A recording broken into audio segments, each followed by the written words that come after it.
damaged goods, a woman who can't fulfill her purpose. In the unforgiving territories of the American West, a woman's value was often measured by what she could produce, children to work the land, to carry on a name.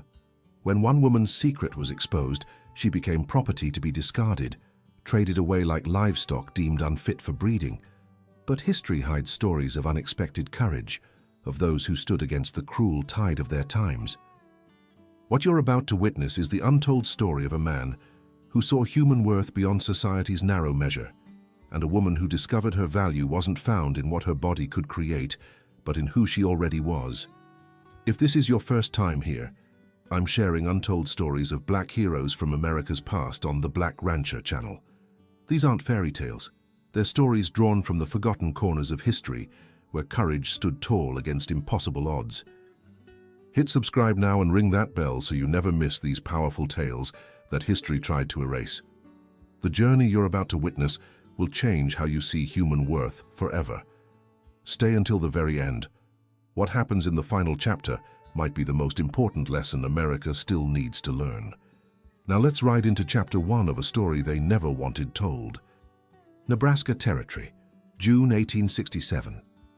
The town of Redemption Creek lived up to its name in many ways, but Mercy wasn't one of them. Nestled between rolling prairie and the shadow of distant mountains, it had grown from a trading post to a proper settlement after the war, filled with those seeking second chances and fresh starts. For most it delivered. For some, like Eleanor Winters, it became just another place to be found wanting. Eleanor stood on the rough wooden platform outside Davis Mercantile, her wrists bound before her with coarse rope that bit into her skin. At 28, she had the strong shoulders and calloused hands of a woman who'd worked hard all her life. Her brown hair was pinned severely beneath a faded bonnet, her blue dress patched but clean. The afternoon sun beat down mercilessly as a small crowd gathered, drawn more by curiosity than interest in the proceedings. "Next item for consideration," announced Harold Davis, the store's proprietor, a man whose thinning hair and substantial belly spoke to his success in frontier commerce. A woman of working age, can cook, clean, tend livestock. Comes with personal effects. He gestured to a small trunk at the edge of the platform. What Davis didn't mention, what everyone already knew from the whispers that had traveled through town faster than a prairie fire, was why Eleanor stood there at all. 3 days earlier, Dr. Morrison had confirmed what Eleanor had known for years, but had managed to keep private through careful deception and frequent relocation. The doctor had been examining her for persistent stomach pains when he'd discovered old scarring that told a story her body had kept hidden. Eleanor Winters could never bear children. When word reached her husband Thomas, a cattle driver with ambitions of starting his own ranch, he'd acted swiftly. The marriage contract he'd signed with her father 4 years earlier had specific provisions that now allowed him to nullify their union on grounds of fraud. He'd claimed she'd hidden her condition, knowing full well no man would willingly tie himself to a barren woman. "Let's start the bidding at $20, Davis continued, looking out at the sparse crowd without enthusiasm. "Good worker, healthy otherwise." 15, called a voice from the back. Widow Jensen, who ran a small laundry service and was always looking for cheap help. "I said 20, Davis corrected with a frown. "And I said 15, the widow replied firmly. "Don't see much competition, and everyone knows what she is." Eleanor kept her gaze fixed on the distant horizon, refusing to acknowledge the shame burning in her cheeks or the tears threatening to spill. This was her third town in 5 years, each move following the same pattern when her secret was discovered. But this was the first time she'd been put up for public auction, her labor contract to be sold to the highest bidder after her marriage was dissolved. 15 going once, Davis called, clearly disappointed by the lack of interest. It was then that the stranger appeared at the edge of the crowd. He sat tall on a dappled grey stallion, dust from the trail still clinging to his dark blue coat. His black Stetson was pulled low over his eyes, but there was no hiding the rich brown of his skin in the bright afternoon sun, nor the military-grade Henry rifle secured to his saddle. The crowd parted instinctively, conversations dying as he guided his horse forward. A black man riding into a white settlement still drew stares 2 years after the war's end, especially one who carried himself with such quiet confidence. "What's going on here?" he asked, his deep voice carrying across the suddenly silent gathering. Davis cleared his throat, visibly uncomfortable. "Just a contract auction. Woman's husband is dissolving their marriage, legal and proper." The rider's gaze shifted to Eleanor, taking in her bound wrists, her rigid posture, the trunk of possessions at her feet. On what grounds? It was Mrs. Peterson, the baker's wife, who answered, never one to miss an opportunity to share information she believed herself privy to. "She's barren. Doctor confirmed it." She said the word like it was a disease that might spread through mere mention. Thomas Winters paid good money for a bride who could give him sons. He's within his rights. Eleanor finally lowered her gaze to the rough boards beneath her feet, the public declaration of her private pain almost too much to bear. The rider dismounted in one fluid motion, securing his horse to a hitching post before approaching the platform. The crowd's discomfort was palpable, not just at his presence, but at his interest in the proceedings. $100, he said clearly. A collective gasp rippled through the onlookers. Davis blinked in surprise. "Sir, I don't think you understand." "I understand perfectly," the stranger interrupted. $100 for the lady's contract." "You can't be serious." Thomas Winters stepped forward from where he'd been observing from the shade of the general store's awning. A tall man with a sandy beard and narrow eyes, he looked the stranger up and down with undisguised contempt. "We don't do business with—" "The auction is open to all with legal tender," Davis cut in quickly, sensing the possibility of profit. "And that's a generous offer, Mr. Solomon, Elijah Solomon." Davis nodded. $100 from Mr. Solomon. Any other bids? The silence was deafening. 100 going once, going twice.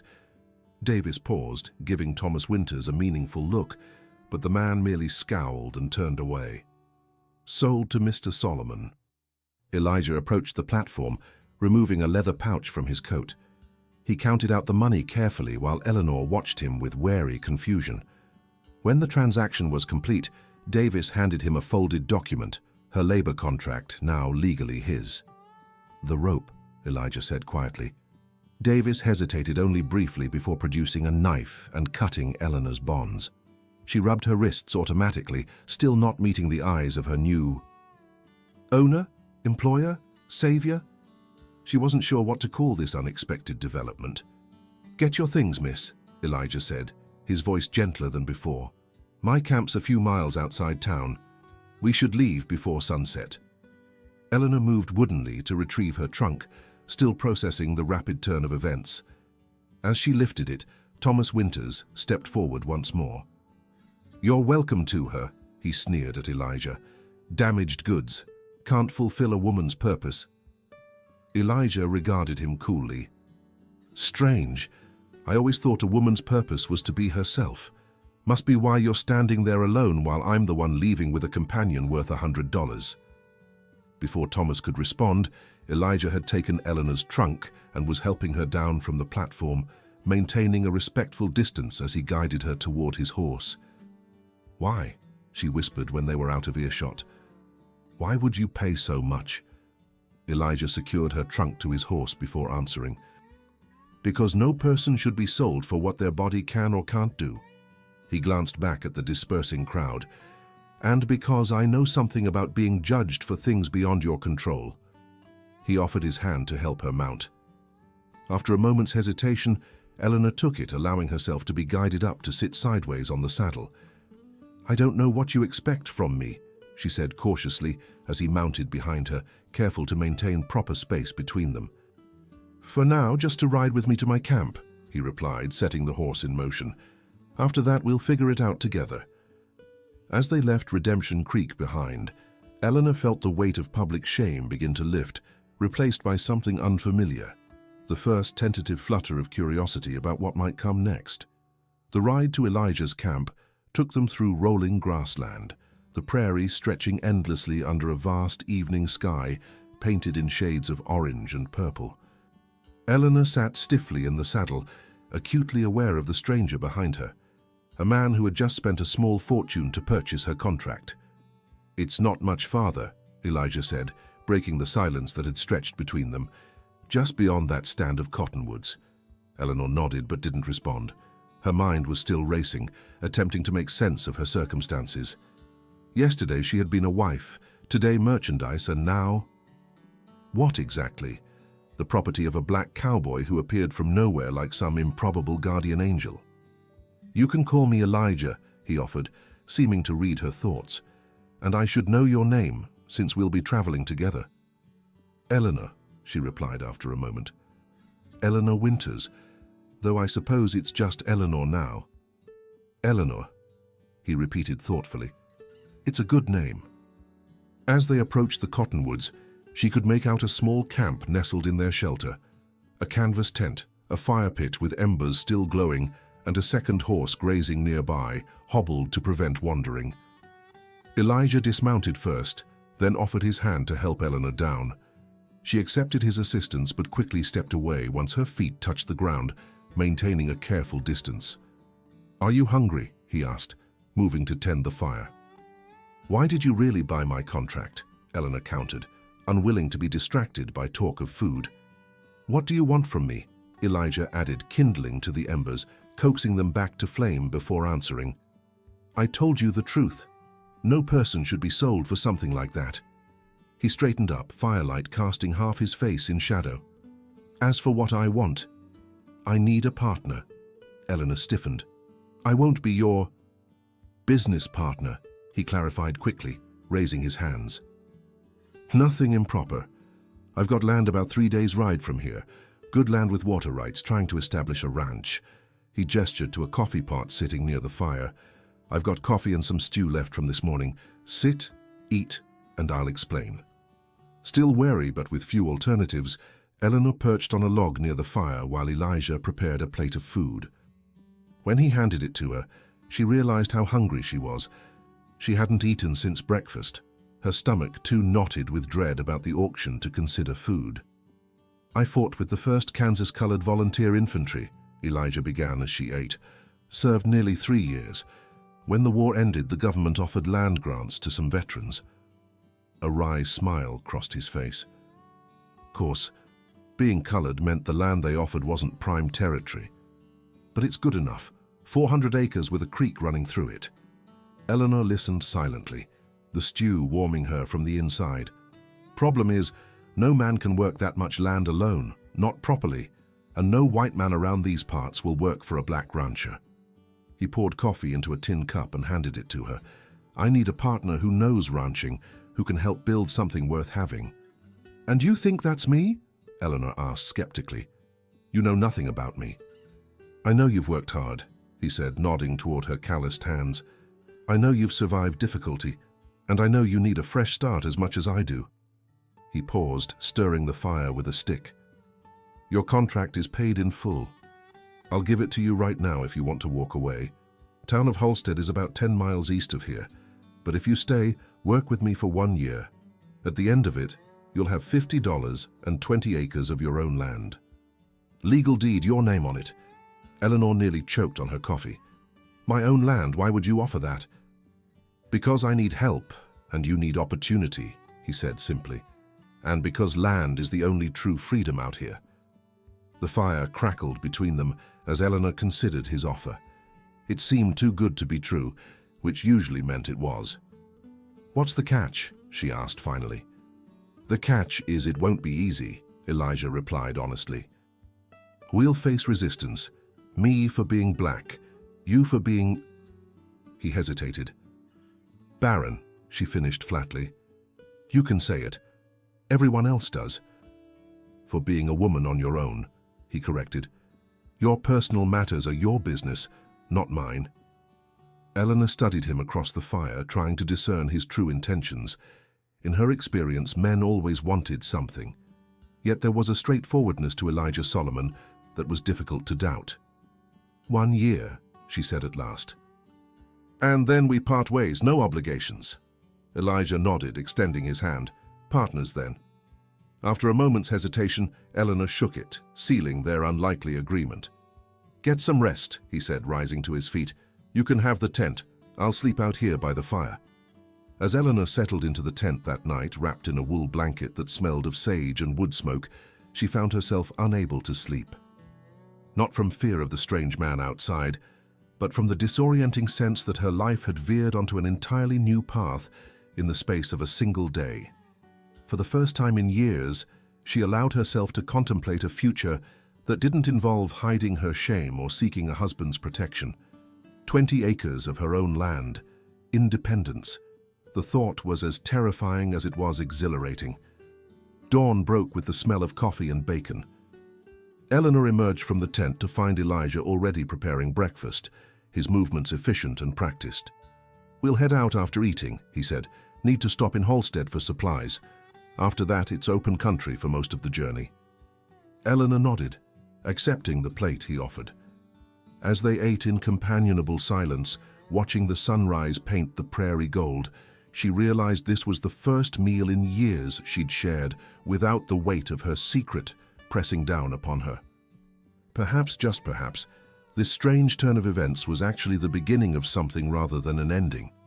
If you're still with me, you're about to discover what it truly means to find your worth in a world that tries to define it for you. This is the Black Rancher channel, where we uncover the untold stories that shaped America. If you haven't already, hit that subscribe button and share this video with someone who needs to hear that they are enough, exactly as they are. Now let's continue with a journey that will test not just survival skills, but the very definition of what makes a family. The town of Halstead was little more than a wide spot in the trail, a general store, a saloon, a small church, and a handful of houses clustered around a dusty main street. But to Elijah and Eleanor, it represented the last outpost of civilization before the 3-day journey to Elijah's claim. They rode in together just before noon, drawing the inevitable stares. A black man and a white woman traveling together was unusual enough to raise eyebrows in any frontier town, regardless of their strictly professional arrangement. "I'll handle the supplies," Elijah said as they dismounted outside Dawson's general store. "Might be easier if I go in alone." Eleanor understood his meaning. Her presence would only complicate things, invite questions neither of them wanted to answer. "I'll wait with the horses," she agreed. But as Elijah disappeared into the store, a group of men exited the saloon across the street, their loud conversation carrying clearly in the still air. "Well, look what we have here," one of them called out, noticing Eleanor. "Ain't you Thomas Winters' wife, the one he put up for auction?" Eleanor's hands tightened on the reins. News traveled fast in the territories. "I heard a Negra bought her contract," another man said, spitting into the dust. "That him in the store?" "Please leave us be," Eleanor said firmly, though her heart was racing. "We're just passing through." The first man, tall with a red beard and the weathered look of a cattle driver, approached, eyeing her appraisingly. "Heard why Winters got rid of you, too. Shame to waste a decent-looking woman just 'cause she can't breed."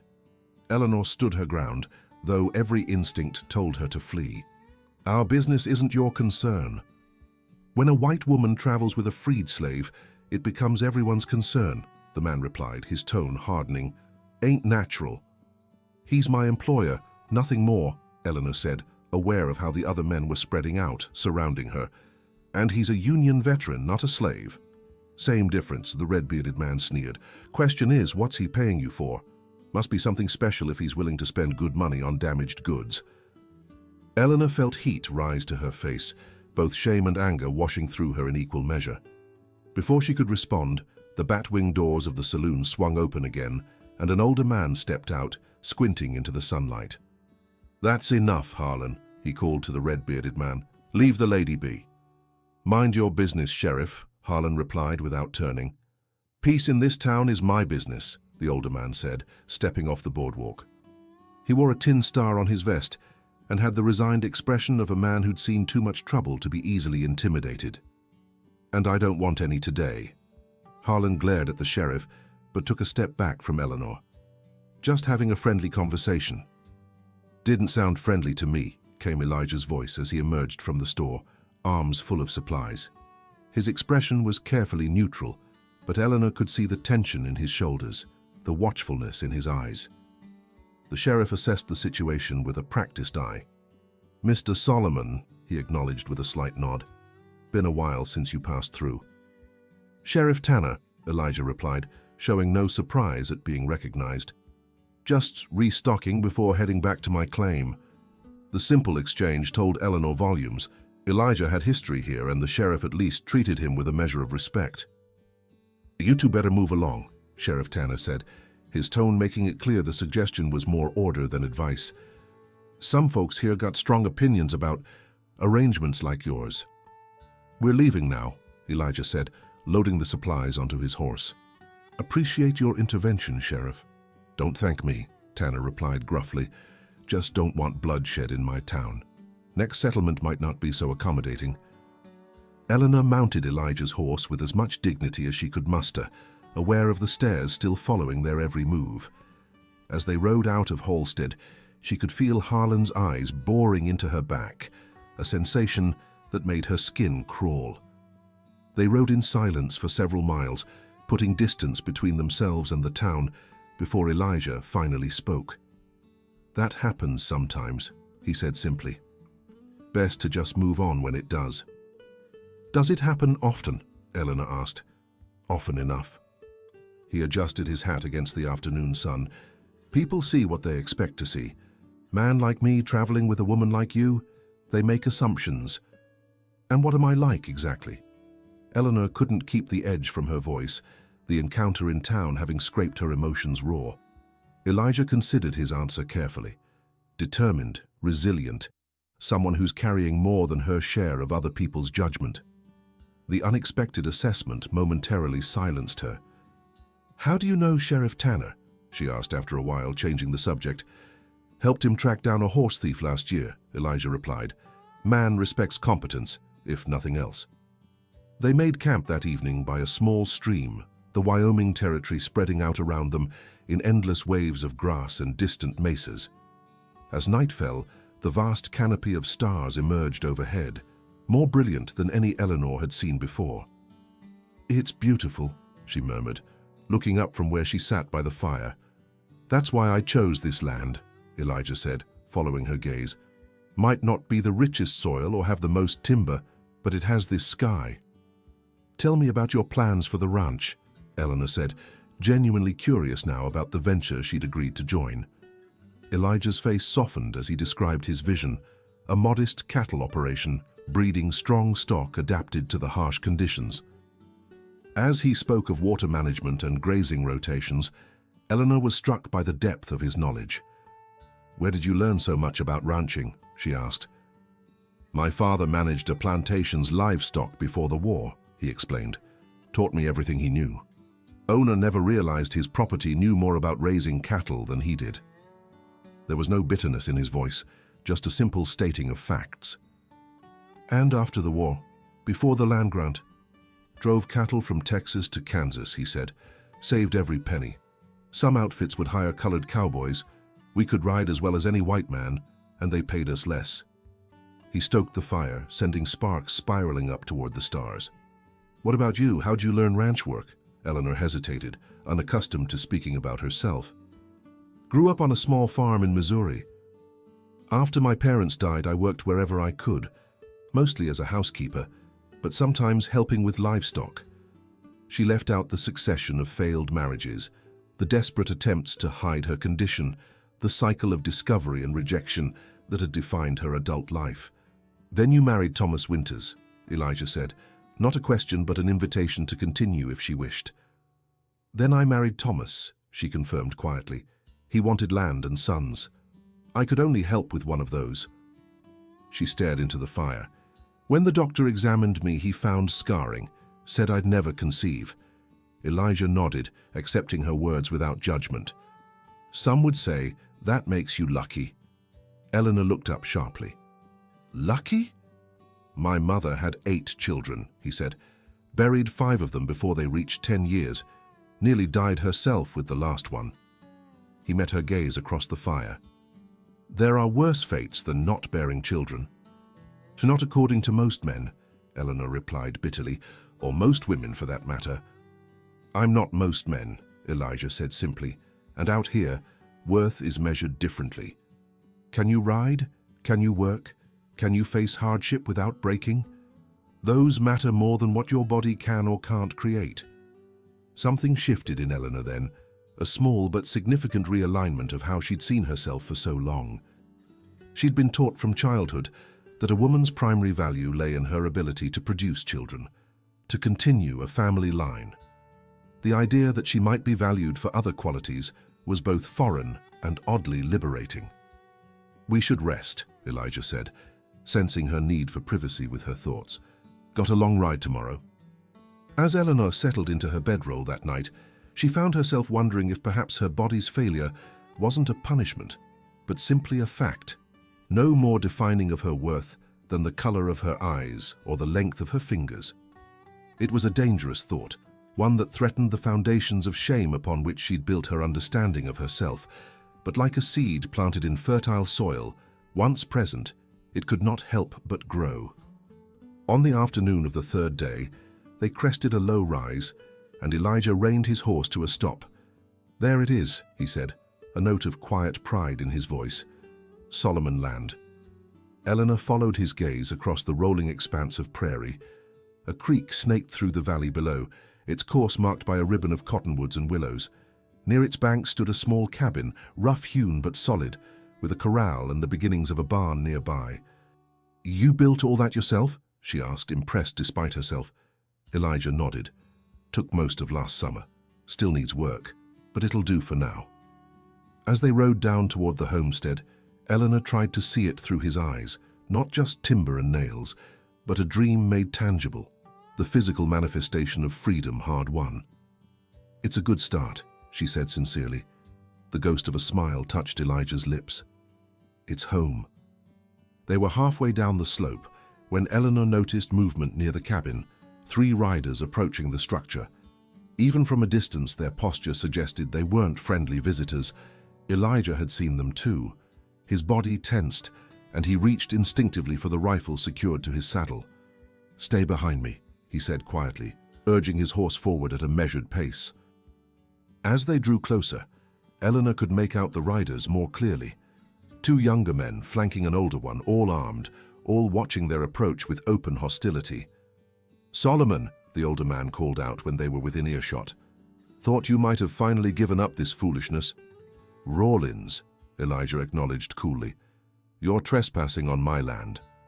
James Rawlins was a cattle baron, whose sprawling ranch bordered Elijah's modest claim. In his 60s, with a silver beard and the hard eyes of a man used to taking what he wanted, he'd made no secret of his displeasure at having a black landowner as a neighbor. "Government may have given you paper saying this is yours," Rawlins replied, "but paper don't mean much out here." His gaze shifted to Eleanor, surprise momentarily replacing hostility. "Who's the woman?" "My business partner," Elijah said evenly. "Miss Eleanor." Rawlins' eyebrows rose. "Partner, is it? Interesting arrangement you got, Solomon." The 2 younger men, Rawlins' sons, Eleanor guessed, exchanged smirks. "What do you want, Rawlins?" Elijah asked, ignoring the insinuation. "Same as always. This land. Creek water rights are too valuable to waste on a small operation like yours." Rawlins gestured expansively. "I'm still willing to pay you for the deed, double what the government valued it at." "Not interested," Elijah replied firmly. "This is my home." Rawlins' expression hardened. "Things happen to folks out here, accidents, fires. Sometimes bodies aren't even found till spring thaw." The threat hung in the air, unmistakable. "That sounds remarkably like something a coward would say." Eleanor found herself speaking before she could think better of it. 3 armed men threatening one. Yes, very brave indeed. All eyes turned to her, Elijah's filled with warning, Rawlins with surprise that quickly turned to anger. "You do well to mind your place, woman," he growled. "My place is right here," Eleanor replied, straightening in the saddle, "as Mr. Solomon's business partner on land that legally belongs to him." Rawlins studied her for a long moment before turning back to Elijah. "Didn't take you for the type to hide behind a woman's skirts, Solomon." "I'm not hiding," Elijah said calmly, "and neither is she. Now I'll ask you again to leave my property."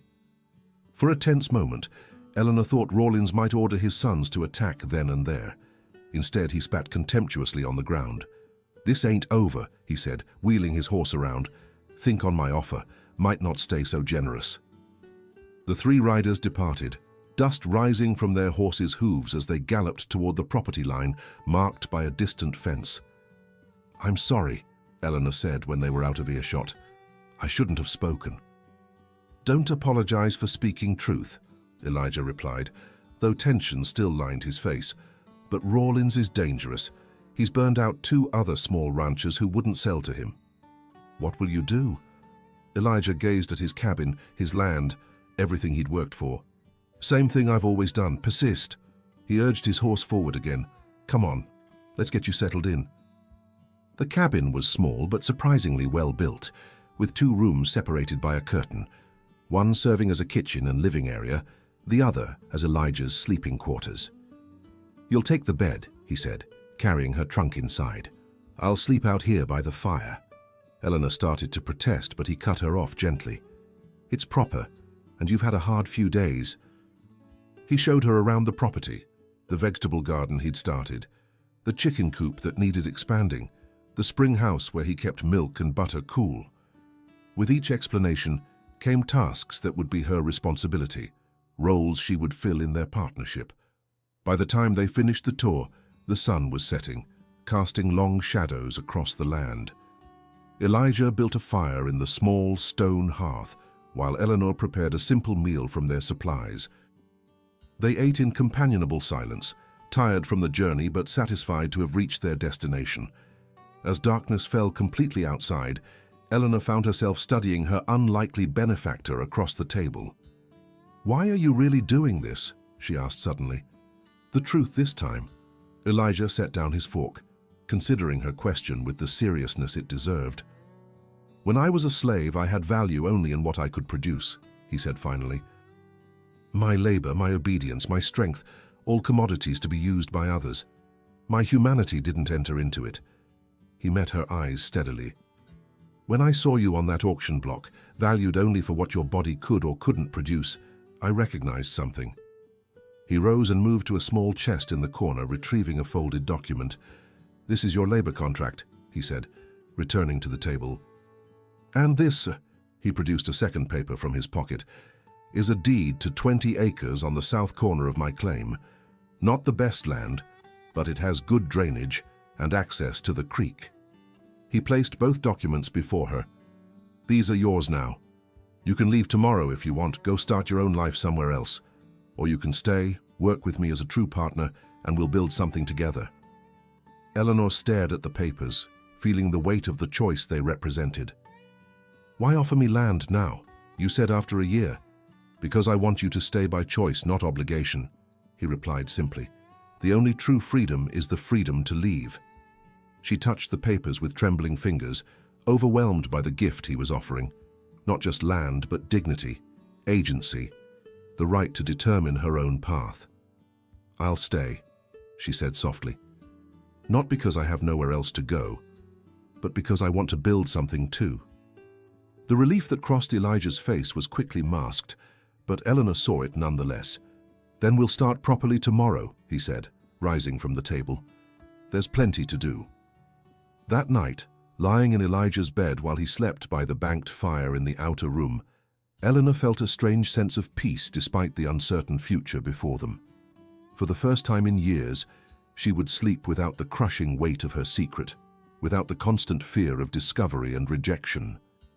Whatever challenges awaited them, Rawlins' threats, the harsh realities of frontier life, the inevitable prejudice they would face, they would meet them together, as partners bound not by convention or necessity, but by choice and mutual respect. It was, she realized as sleep claimed her, a different kind of freedom than she had ever imagined for herself. Summer gave way to autumn, and autumn to the harsh embrace of winter. The cabin, which had seemed spacious enough for 2 in June, grew smaller as snowdrifts piled against its walls, and bitter winds found every crack and seam. Yet within its confines, something unexpected was taking root. Eleanor proved herself an invaluable partner. Her knowledge of animal husbandry complemented Elijah's skills in farming and construction. Under her care, the small herd of cattle he'd acquired remained healthy despite the brutal weather, and the chicken coop she'd expanded now provided eggs, even in the coldest months. Their days fell into a comfortable rhythm, rising before dawn, tending to animals, maintaining the homestead, planning for spring planting. Their evenings were spent by the fire, sometimes in companionable silence, sometimes sharing stories of their pasts. Eleanor learned that Elijah had taught himself to read by candlelight, using discarded newspapers and a primer stolen from his master's son. He discovered that she had once dreamed of becoming a teacher before life's harsh realities had intervened. They were careful to maintain propriety, always conscious of the boundary between partnership and something more intimate. Yet as winter deepened, Eleanor found herself watching Elijah when he wasn't looking, noting the gentleness with summer gave way to autumn, and autumn to the harsh embrace of winter. The cabin, which had seemed spacious enough for two in June, grew smaller as snowdrifts piled against its walls, and bitter winds found every crack and seam. Yet within its confines, something unexpected was taking root. Eleanor proved herself an invaluable partner. Her knowledge of animal husbandry complemented Elijah's skills in farming and construction. Under her care, the small herd of cattle he'd acquired remained healthy despite the brutal weather, and the chicken coop she'd expanded now provided eggs even in the coldest months.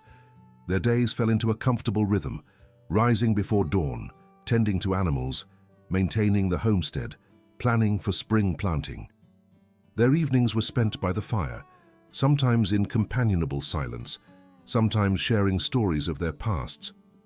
Eleanor learned that Elijah had taught himself to read by candlelight, using discarded newspapers and a primer stolen from his master's son. He discovered that she had once dreamed of becoming a teacher before life's harsh realities had intervened. They were careful to maintain propriety, always conscious of the boundary between partnership and something more intimate. Yet as winter deepened, Eleanor found herself watching Elijah when he wasn't looking, noting the gentleness with which he handled newborn calves, the quiet competence in his hands as he repaired tools, the rare smile that transformed his serious face. It was during a particularly fierce blizzard in February that everything changed.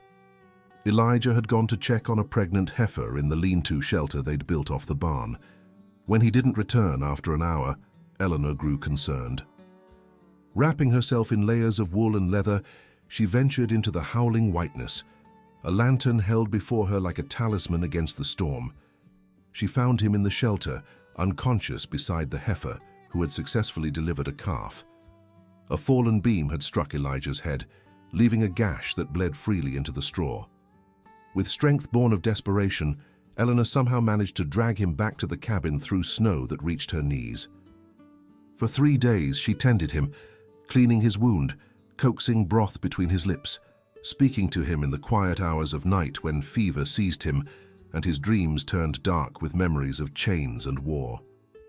On the morning of the 4th day, she woke to find him watching her from where she'd fallen asleep in a chair beside his bed. "You saved me," he said simply. Eleanor straightened, brushing hair from her face. "You would have done the same." "Yes," he agreed. "But that doesn't lessen what you did." Something had shifted between them, the careful distance they'd maintained now crossed by the intimacy of caregiving, of seeing each other at their most vulnerable. As Elijah recovered his strength, their conversations deepened, venturing into territories previously avoided. They spoke of loneliness, of belonging, of the futures they had once imagined for themselves and the reality they now shared.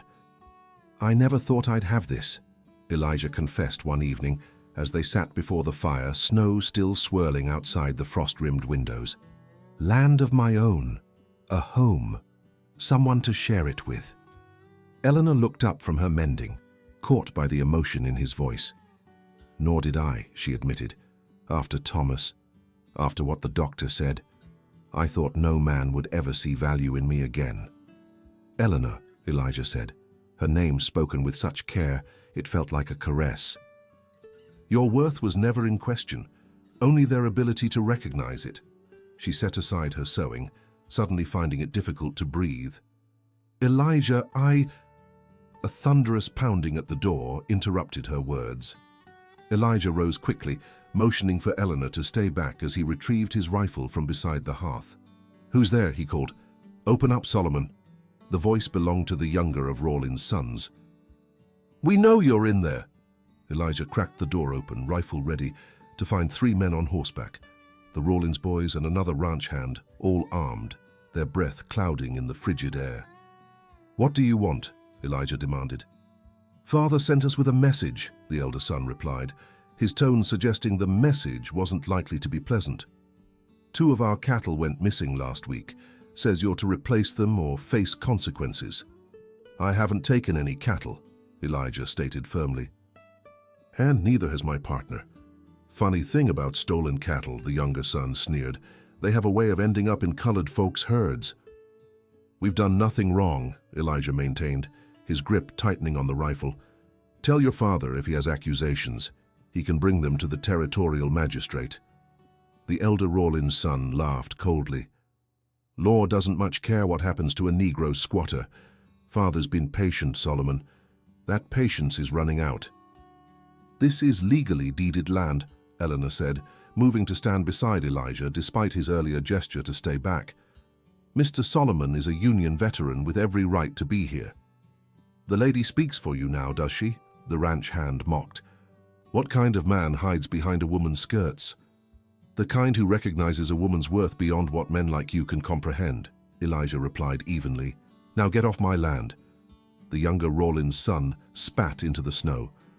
"Won't be your land much longer." "Fire has a way of clearing property disputes." "Is that a threat?" Eleanor demanded. "Just stating facts, ma'am," he replied with mock politeness. "Terrible accidents happen in winter. Cabins burn, people freeze, sometimes both." "You tell your father," Elijah said, his voice dangerously quiet, "that I fought for this country when men like him were hiding from conscription. I've faced armies and survived. If he wants my land, he'll have to kill me for it, and I won't make that easy." The elder son's face darkened. "That can be arranged." 3 against 1? Eleanor scoffed. "Such bravery." "Shut your mouth, woman," the ranch hand snapped. "You're nothing but a barren whore who couldn't keep a husband." "Yeah, we know all about you from folks in Redemption Creek." Eleanor felt the words like physical blows, but forced herself to stand tall beside Elijah. "You have until the spring thaw," the elder Rawlins declared. "Sell to father or burn. Your choice." With that, they wheeled their horses around and rode back into the swirling snow. Elijah closed and barred the door, his expression grim. "I'm sorry you had to hear that." "I've heard worse," Eleanor said, though her voice trembled slightly. "They're just words." "Words backed by guns and malice," Elijah corrected, returning to the fire. "Rawlins won't stop. He wants this land, particularly the water rights." "What will we do?" Eleanor asked, sinking back into her chair. Elijah was silent for a long moment, staring into the flames. "I won't sell," he said finally, "but I won't ask you to stay and face what's coming. When the pass is clear, you should take your deed and go somewhere safer." "Is that what you think of me?" Eleanor asked, hurt evident in her voice. "That I'd abandon our home at the first sign of trouble?" "Our home," Elijah repeated softly, looking up at her. "Is that what this is to you?" "Yes," she answered without hesitation. "More of a home than I've ever known." Something shifted in Elijah's expression then, a softening, a surrender to something he'd been holding at bay. "Eleanor, I need to speak plainly, even if it costs me your good opinion." Her heart quickened. "Speak then." "When I bought your contract, I meant everything I said about partnership, about respecting your independence," he began carefully. "I never expected to feel what I've come to feel for you." Eleanor sat perfectly still, afraid to break the fragile moment unfolding between them. "I find myself caring for you as more than a partner," Elijah continued, his deep voice low and earnest. "But I would never presume to ask for something you might not wish to give. Your friendship, your presence in my life. They're enough. You are enough. Exactly as you are." Tears welled in Eleanor's eyes, not of sorrow, but of a recognition so profound it physically ached. In all her years, no one had ever told her she was enough just as she was. Always there had been the expectation of children, of fulfilling a woman's purpose. "What if I want more too?" she whispered. Elijah looked at her with such vulnerable hope that it nearly broke her heart. "Eleanor, I have nothing to offer but this land, this struggle. and my word that I will honor you all my days." "That's more than most women ever receive," she replied, rising from her chair to kneel beside him.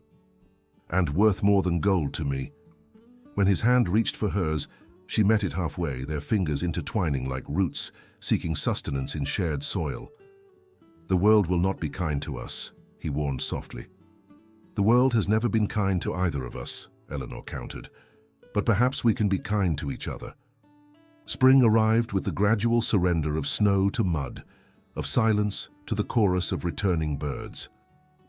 With it came the deadline set by the Rawlins family, and a decision Eleanor and Elijah had made together during the quiet intimacy of winter nights. They rode into Halstead side by side, drawing the same stairs they had months before, but now meeting them with the unified front of shared purpose. Sheriff Tanner looked up from his desk as they entered his small office, surprise evident on his weathered face. "Solomon, Miss Eleanor, didn't expect to see you folks in town." "We have business with the magistrate," Elijah explained, "but wanted to speak with you first." Tanner leaned back in his chair, curiosity piqued. "What kind of business?" "We're getting married," Eleanor stated simply. The sheriff's eyebrows shot up. "That's so. Mixed marriages ain't common out here." "Neither are freedmen with land deeds," Elijah replied evenly. "But both are legal." Tanner studied them thoughtfully. "Rawlins won't like it." "Rawlins doesn't have to," Eleanor said. "But he does have to respect the law, which is why we're here." Elijah placed a document on the sheriff's desk, a detailed account of the threats made against them, the attempted cattle-rustling accusation, the warning of fire. "We want this on record," Elijah explained, "so if anything happens to us or our property, you'll know where to look first." Tanner scanned the document, his expression hardening as he read. "Rawlins has influence in this territory." "So does the federal government," Elijah countered, "and my land grant comes with their guarantee of protection." The sheriff sighed, setting the paper aside. "I'll file this. But I can't promise much if trouble comes. I'm just one man." "We understand," Eleanor said. "We're just asking for the law to be applied equally."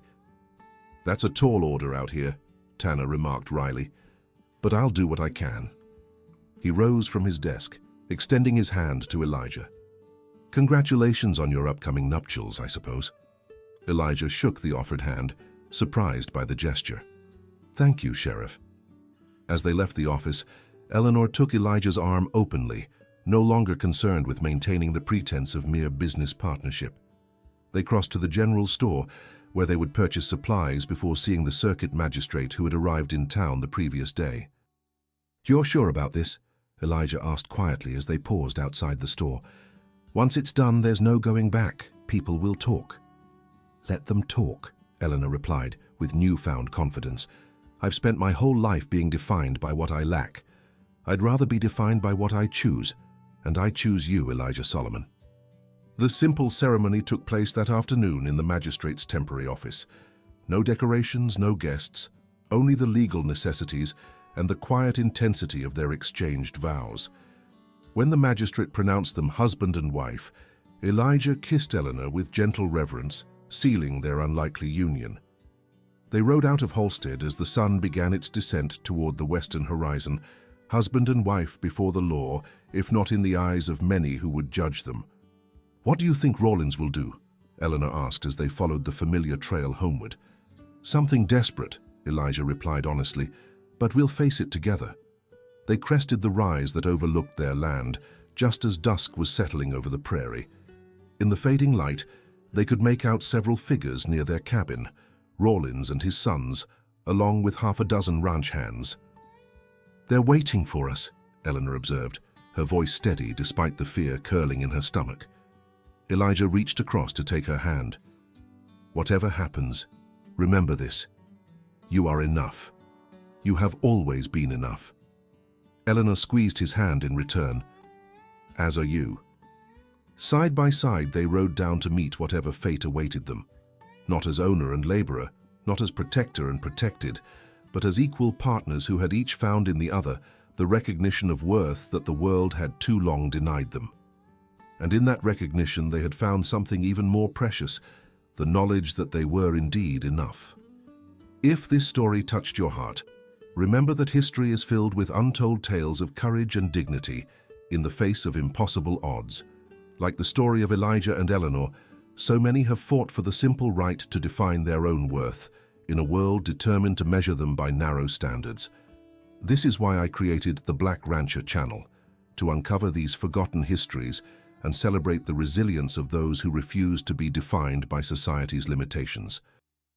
If you found meaning in Eleanor and Elijah's journey, please hit that subscribe button and share this video with someone who needs to hear that they too are enough, exactly as they are. Thank you for joining me on this journey through America's untold past. Until next time, remember that your worth is not measured by what others say you can or cannot do, but by the courage with which you face each new day.